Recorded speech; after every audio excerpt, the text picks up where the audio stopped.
Hi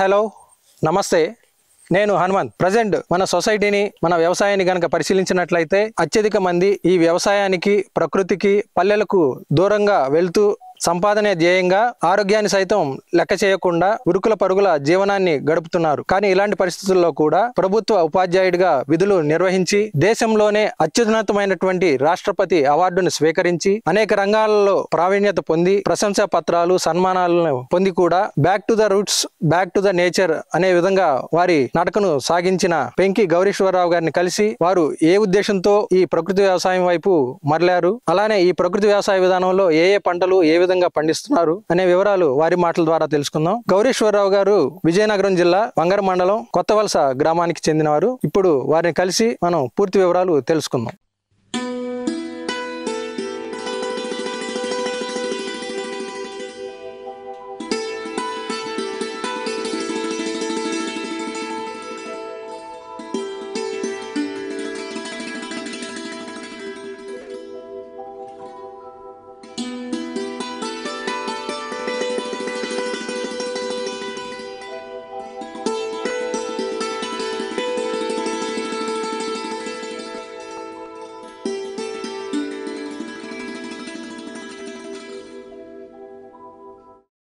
నమస్తే గౌరీశ్వరరావు గారు. నమస్తే.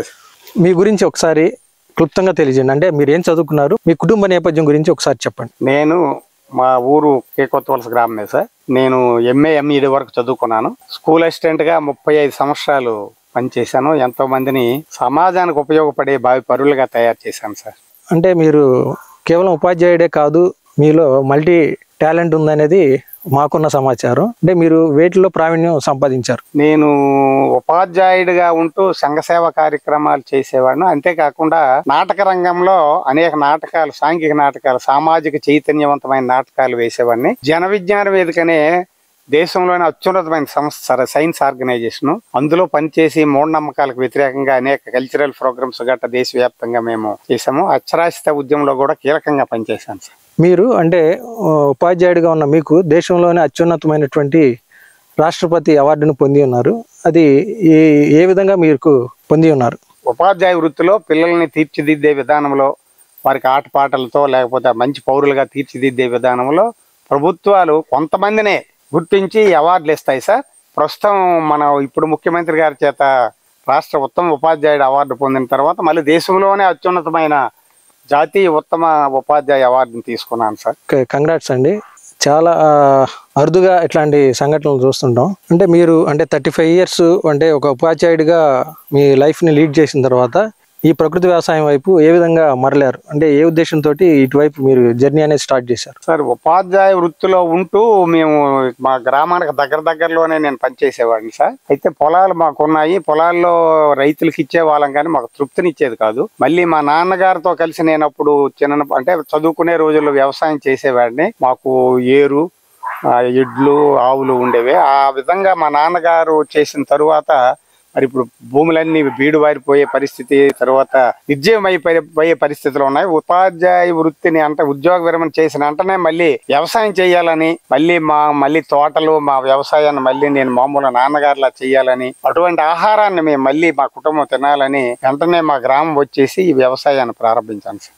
అసలు ఏ విధంగా ప్రారంభించారు మీరు ప్రారంభ దశలో? ముందు ఒక 50 సెంట్ల భూమిలో ఈ దేశవాళీ విత్తనాలు వేసి ప్రారంభించాను సార్. అంటే మీరు ఈ ప్రకృతి వ్యవసాయం మొదలుపెట్టి ఎన్ని సంవత్సరాలు? 10 సంవత్సరాలు అయింది సార్.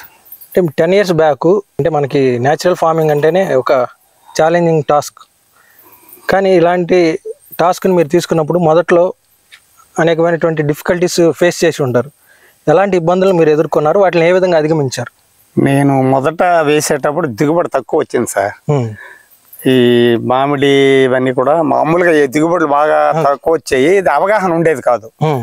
ఓన్లీ పెంటగత్తం వేసి మామూలు పండించేవాడిని. తరువాత నాకు ఈ పంట దిగుబడులు వచ్చాయి, ఎలా చెయ్యాలా ఏంటి, మా వాళ్ళు కూడా ఈ దిగుబడులు తక్కువ అయితే ఎలాగా అనే ఆలోచన చేసిన టైంలో పాలేకర్ శిక్షణ తరగతులకు వెళ్ళాను సార్. అక్కడ ఈ వ్యవసాయం చేసే విధానము ఇంత నష్టపోయాను, ఇప్పుడు మంచి విధానంలో ఈ పాలేకర్ విధానంలో వ్యవసాయం చేస్తే లాభపడొచ్చు అని ఇప్పుడు ఈ బాటలో నడుస్తున్నాను సార్. అంటే ఎన్ని సంవత్సరాలకి మీరు ఈ భూమిని మార్చుకోగలిగారు? ఎన్ని సంవత్సరాలకి? అంటే ఇప్పుడు ఈ పాలేకరు శిక్షణా తరగతులకు వెళ్ళి వచ్చిన తర్వాత ఈ పచ్చి రొట్ట ఎరువులు, అంతర పంటలు వీటి గురించి కొంత అవగాహన ఏర్పడ్డది. గతంలో ఈ జీవామృతమే వేసిస్తే పండేస్తుంది మిగిలిన బాగా ఒక ఆలోచన ఉండేది. ఒక్క జీవామృతంతో పంట పండలేదు. ఈ అంతర పంటలు, పంట వైవిధ్యాన్ని పాటిస్తూ తరువాత ఈ అంతర పంటలు, మిశ్రమ పంటలు, పచ్చి రొట్ట ఎరువులు ఇవన్నీ వేసి తరువాత బీజామృతంతో ఆ రకమైన ఆయన చెప్పిన విధానంతో చేయడం మొదలు పెట్టిన నుండి కొంత దిగుబడి పెరిగింది.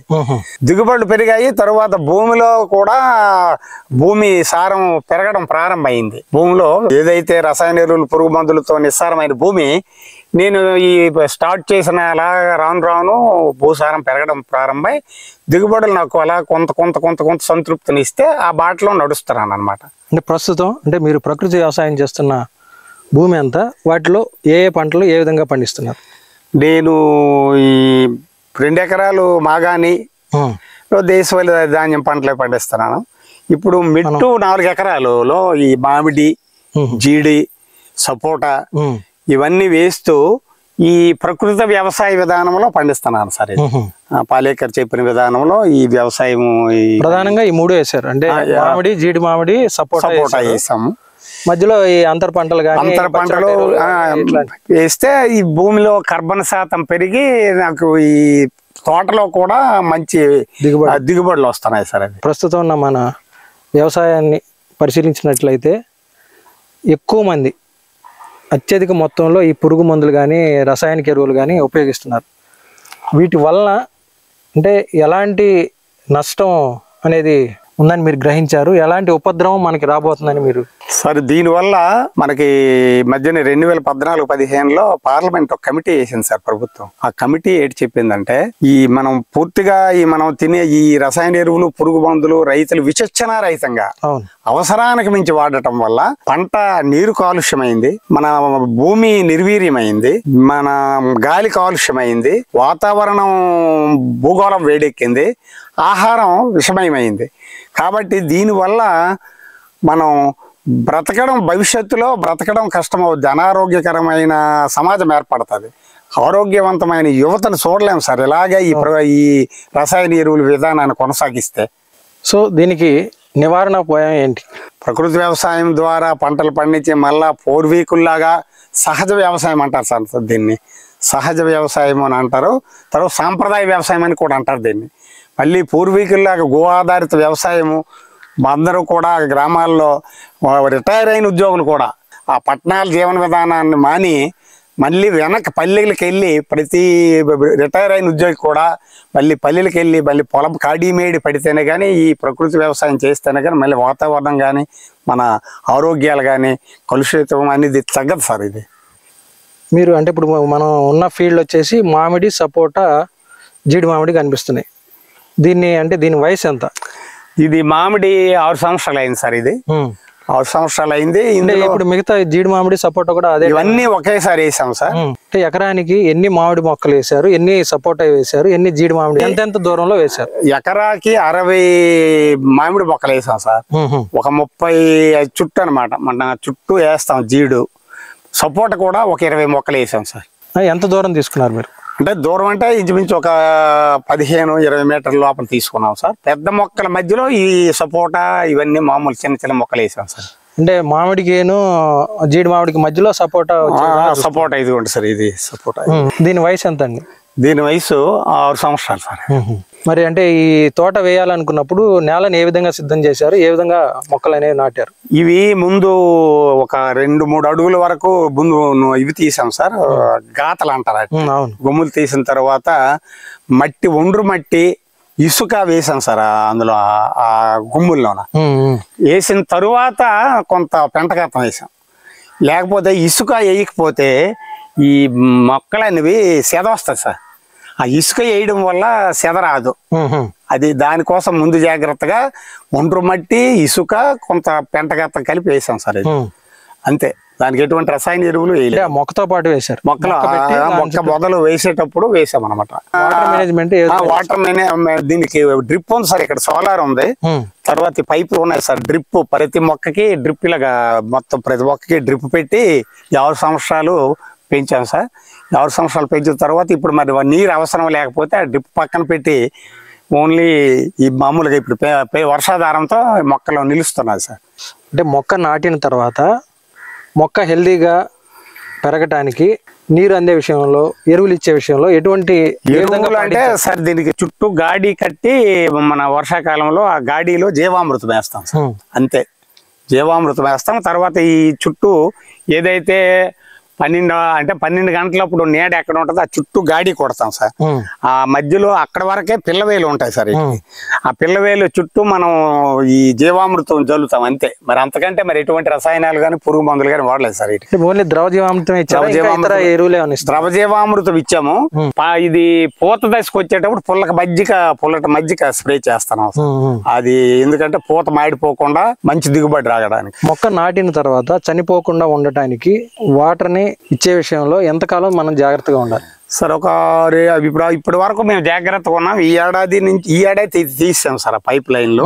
మొక్కలు బాగా ఇప్పుడు ఆ పైపుతో నీరు పెట్టి పెరిగినంత స్థితిలో అవి లేవు.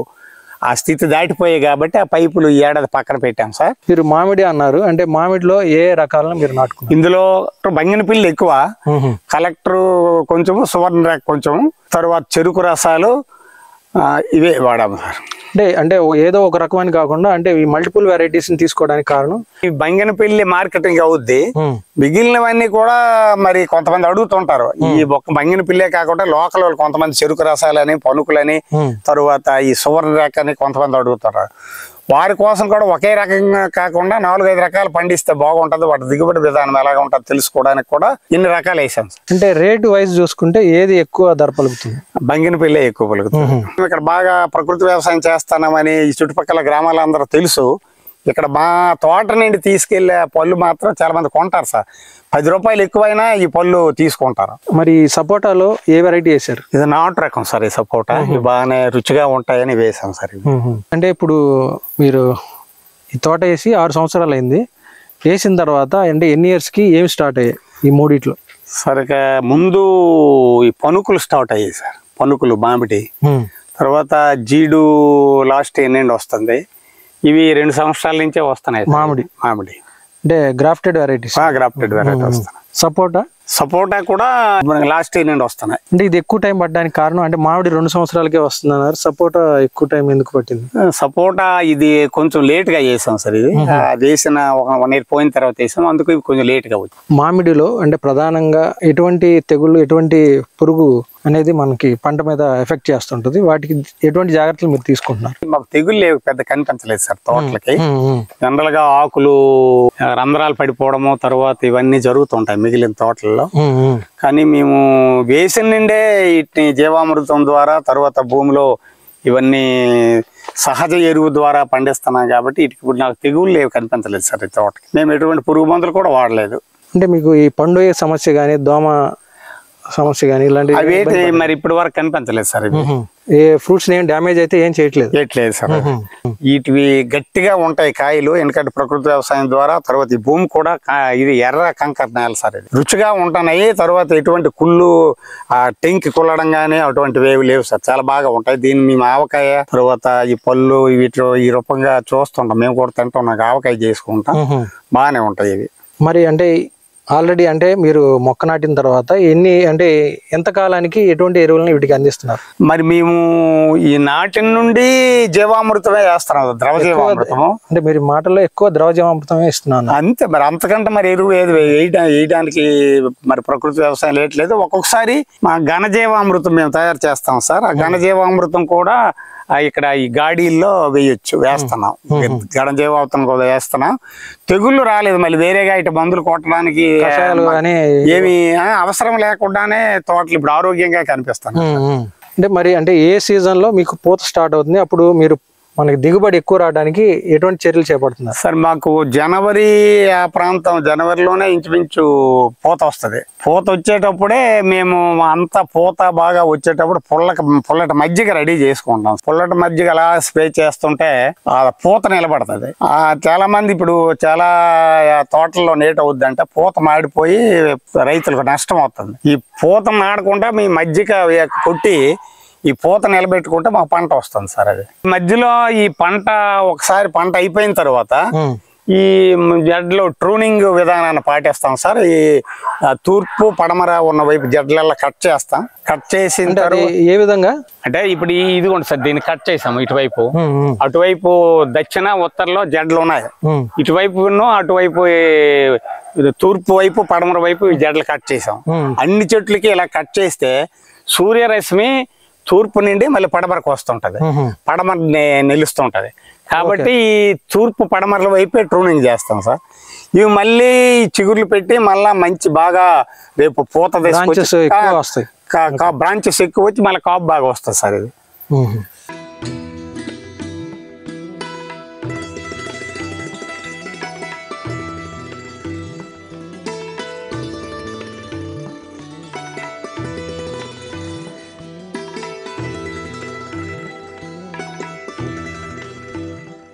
గౌరీశ్వరరావు గారు, అంటే ప్రజెంట్ మన ఈ భూమిని మన నేలని కనుక పరిశీలించినట్లయితే పూర్తిగా నిర్జీవంగా నిస్సత్తుగా మారిపోయింది. మరి ఇలాంటి స్థితిలో ఉన్న ఈ భూమిని తిరిగి సహజత్వాన్ని పొందడానికి, తిరిగి జీవాన్ని పుంజుకోవడానికి ఎటువంటి చర్యలు మన రైతులు చేయాల్సిన అవసరం ఉంటుంది? సార్ ఎటువంటి రసాయనాలు పురుగు మందులు వాడకూడదు సార్ రైతు. దానివల్ల రైతు నష్టపోతున్నాడు. భూమి కూడా నిర్జీవమై జవసత్వాలు కోల్పోయింది. మళ్ళీ ఈ భూమి జవసత్వాలు మళ్ళీ తొడగాలంటే, జవసత్వాలు మళ్ళీ తీసుకోవాలంటే పచ్చిరొట్ట ఎరువులు కంపల్సరీగా వేయాలి సార్. వేసి కలిగి ఉండాలా. తరువాత పెసలు మినువులు అన్ని నత్రజని శాతాన్ని విపరీతంగా పెంచుతాయి సార్. పెసలు, మినువులు, కందులు, కట్టెలు, జీలుగులు అన్ని వేసాం సార్. 10 రకాల పంటలు.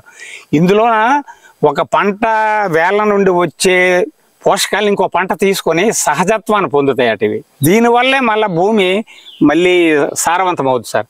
ప్రతి రైతు కూడా ఈ తోటల్లో కూడా మన రసాయన ఎరువులు పురుగు మందులు వాడకుండా ఈ అంతర పంటలు, మిశ్రమ పంటలు, తరువాత ఇందులో సరిహద్దు పంటలు ఉంటాయి సార్ కొన్ని. ఈ సరిహద్దు పంటల్లో కంది అటువంటి వేస్తే పురుగు బయట పొలం నుండి మన పొలంలోకి రాదు సార్. ఇలాంటి పంటలు కానీ పాటిస్తే మళ్ళా భూమి సారవంతమై మళ్ళీ రైతు కూడా ఆరోగ్యవంతమైన పంటలు పండించే విధానం వస్తుంది సార్. దిగుబడులు కూడా పెరుగుతాయి. అలానే ముఖ్యంగా అంటే నేను అబ్జర్వ్ చేసింది ఏంటంటే, ఈ ప్రకృతి వ్యవసాయం అనొచ్చు, లేదంటే సేంద్రీయ వ్యవసాయం అనొచ్చు, దీనివైపు అంటే బాగా ఉన్నత చదివిన వారు కానీ, ఉన్నత ఉద్యోగం చేస్తున్నవారు కానీ, లేదంటే పదవీ విరమణ పొందిన వారు, లేదంటే ఫైనాన్షియల్గా బాగా సెటిల్డ్గా ఉన్నవారు మాత్రమే ఈ ప్రకృతి వ్యవసాయం అనేది సాగు చేయడం ఎక్కువ గమనిస్తున్నాం. మనకి పల్లెల్లో ఉన్న ఒక మధ్యతరగతి రైతు మారట్లేదు. వాళ్ళని కూడా మార్చడానికి అంటే ఎటువంటి మార్పులు రావాలి, గవర్నమెంట్ ఎటువంటి సహకారం అందించాలి సార్? ఇప్పుడు ఉద్యోగులు అయితే అంతమంది చేయలేదు సార్. కొంతమంది పట్టణ జీవన విధానానికి అలవాటు పడిపోయి పల్లెలు పూర్తిగా మర్చిపోతున్నారు. అంటే అందరూ వస్తున్నారు అంటలేదు, కొంతమంది నాలాటోళ్ళు మళ్ళీ మిగిలిన వాళ్ళు కూడా ఈ పల్లెటూళ్ళు మర్చిపోయిన వాళ్ళు మళ్ళా వెనక్కి వచ్చి మళ్ళా ప్రకృతి వ్యవసాయం ద్వారా పంటలు పండిస్తే మళ్ళీ ఆ పిల్లలు మళ్ళీ ఉద్యోగస్తులు వాళ్ళు కూడా వచ్చి పల్లెల్లో మళ్ళీ పల్లె పటోత్వం అవుతుంది. పల్లె సంపద పల్లెల్లోనే ఉంటుంది సార్. అయితే ప్రభుత్వం ఏంటి చేయాలంటే, ఈ ఉపాధి కూలీల రేట్లు విపరీతంగా పెరిగిపోయే కూలీలు దొరకలేదు సార్. రైతు తన పొలంలో పని చేసుకుంటే ఈ ఉపాధి హామీ పథకాన్ని ఈ ప్రకృతి అంటే వ్యవసాయం రైతుకు అనుసంధానం చేయాలి సార్. ప్రధానంగా చేయాలి సార్. తన పొలంలో పని చేసుకున్న ప్రభుత్వం ఈ ఉపాధి హామీ పథకం ద్వారా కూలి ఇవ్వాలి. అలాగే ఆ పొలంలో కూలీలు పెట్టినా సరే ఆయనకి జాబ్ కార్డులు ఉంటాయి ఆ మిగిలిన రైతులకు కూడా. ఆ జాబ్ కార్డు ద్వారా ప్రభుత్వం వాళ్ళకు కూడా కూలిస్తే కంపల్సరిగా రైతులు వ్యవసాయం వైపు వస్తారు. ప్రకృతి వ్యవసాయానికి ముందు ఉపాధి హామీని అమలు జరపాలి సార్, అనుసంధానం చేయాలి. అది ప్రభుత్వం కంపల్సరీ వెంటనే చేస్తే ప్రకృతి వ్యవసాయం వైపు ఇది ఇలాగ ప్రభుత్వం సహకరిస్తున్నదని రైతులు మళ్ళా వేయడానికి అదే కాడి మేడి వదిలి కూలికి వెళ్ళిపోయిన రైతులల్లా మళ్ళా పొలం బాట పడతారు సార్. ప్రకృతి వ్యవసాయం రైతులకు కానీ ఉపాధి హామీతో అనుసంధానం చేస్తే మరి ఇక్కడ అంటే మనం చూస్తే కనుక ప్రధాన పంటలు మామిడి, జీడి మామిడి, సపోటా ప్రధానంగా కనిపిస్తున్నాయి. ఇవి సీజన్లోనే పంటలు వస్తుంటాయి. మరి మిగతా టైంలో ఆదాయం రావడానికి ఎటువంటి అంతర పంటలు మీరు వేసుకుంటున్నారు? సార్ ఇప్పుడు మేము ఈ మిగిలిన టైంలో ఈ పెసలు వేస్తున్నాం సార్, మినువులు వేస్తున్నాం సార్, ఉలవలు వేస్తున్నాము, కందులు వేస్తున్నాం. ఇవి మేము ఆ పంట తీసుకొని కలిగి దున్నుతున్నాం. పంట వస్తుంది మాకు ఈ కందులు కానీ. తరువాత పంట మళ్ళీ వ్యర్థాలని ఈ జీలుగులతో పాటు కలిగి దున్నుతాం. తర్వాత ఈ జీలుగులు కూడా మేము ఒకవేళ మనం అమ్మాలంటే కాయ మళ్ళీ ఈ పంట వచ్చి వీటిని కూడా అమ్ముకోవచ్చు సార్. అంటే మనకు సారవంతం అవ్వాలని కాబట్టి ఇవి దున్నేస్తున్నాం మేము. ముందు పంట ఇవి వస్తాయి, కందులు వస్తాయి, ఉలవలు వస్తాయి, పెసలు వస్తాయి, మినువులు వస్తాయి. కొంత ఆదాయము మళ్ళీ తోట మళ్ళీ మనం ఆ పంట వచ్చిన వరకు ఈ లోపల ఇవి కొంత సహకరిస్తాయి మనకు పంట పెట్టుబడులకి. మరి అంటే ఈ ప్రధాన పంటలు మామిడి, సపోటా ఇవి వేసుకోవడానికి ఎంత ఖర్చు అయింది, లేదంటే మీకు ఏదైనా సబ్సిడీ వచ్చిందా? సబ్సిడీ అంటే అప్పుడు దీంతో ఇచ్చారు సార్, NREGS ఉపాధి హామీ. దీంతో అప్పుడు మాకు అంటే మా కుటుంబాలకి మా బ్రదర్స్ కి పెట్టుకున్నాము. తర్వాత నాకు ఇవి వచ్చాయి తోట.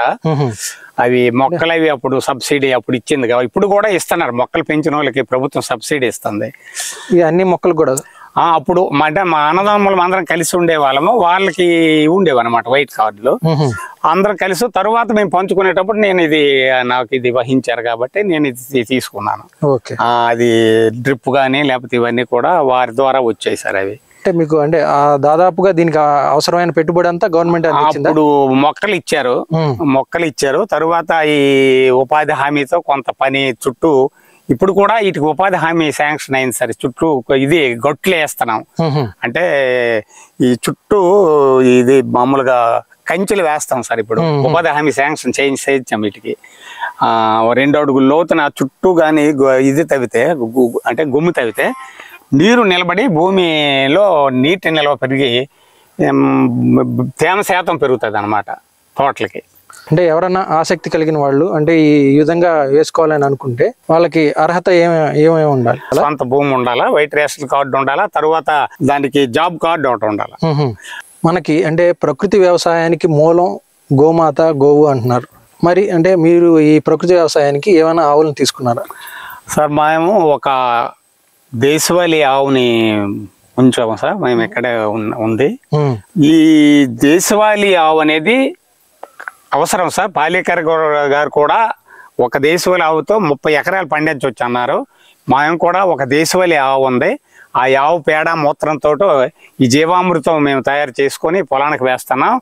కాకుండా ఈ పప్పులు మా పొలంలో పండిన ఉలవలు, పెసలు, మినువులు ఈ పప్పుల పిండితోటే మేము ద్విదళ బీజాల పిండి వేస్తున్నాం.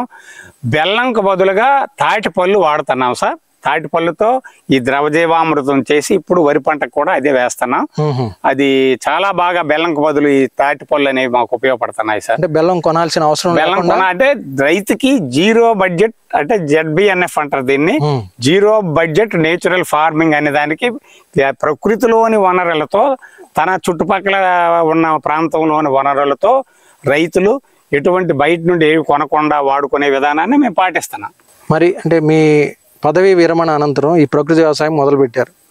ఈ ప్రకృతి వ్యవసాయంలో మీరు ఎటువంటి అనుభూతిని, ఎటువంటి సంతృప్తిని మీరు పొందగలుగుతున్నారు? సార్ నేను అప్పుడు ఉద్యోగం చేసి రాష్ట్రపతి అవార్డు నాకు బాగా సంతృప్తిని ఎలాగైతే ఇచ్చిందో, ఈ ప్రకృతి వ్యవసాయంలో కూడా నేను పొలంలో ప్రకృతితో జీవిస్తుంటే నాకు అంత ఆనందంగా ఉంది సార్. మళ్ళీ నేను మా పల్లెటూరులో మా పొలం ఒడిలో నేను హాయిగా ఈ ప్రకృతి వ్యవసాయం చేస్తున్నానన్న ఆనందం. తర్వాత మా కుటుంబ సభ్యులు కూడా, మా పిల్లలు, నా సతీమణి చిన్నమ్మలు కూడా వచ్చి ఈ పొలంలో అప్పుడప్పుడు మాకు కొంత సహకారాన్ని అందిస్తుంటారు సార్. కుటుంబం ప్రోత్సాహం పూర్తిగా ఉంది. మేము ఇక్కడే మా వైఫ్ అండ్ హస్బెండ్ ఇక్కడ అంటే భార్యాభర్తలం ఇక్కడ ఒక 2 రోజులు 3 రోజులు ఉండి కూడా ఈ వ్యవసాయం చేస్తుంటాం. పిల్లలు వచ్చి నాకు సహకారాన్ని అందిస్తుంటారు. గౌరీశ్వరరావు గారు, మీరు అంటే ప్రభుత్వ ఉపాధ్యాయుడిగా ఉన్న దగ్గర నుండి ఇప్పటి వరకు మీ జర్నీలో ఎటువంటి గుర్తింపును మీరు పొందగలిగారు?